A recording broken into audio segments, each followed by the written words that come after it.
How to change your account location on Roblox. This tutorial shows you how to update or fix your account location on your Android device.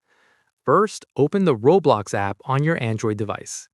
After that, tap on the More icon at the bottom right corner of the screen. From there, tap on Settings to open your account settings. At this point, tap on Account Info and scroll down to find your current account location. In the next step, keep in mind that Roblox automatically updates your location based on where you sign in from, so it should update on its own after a few sessions.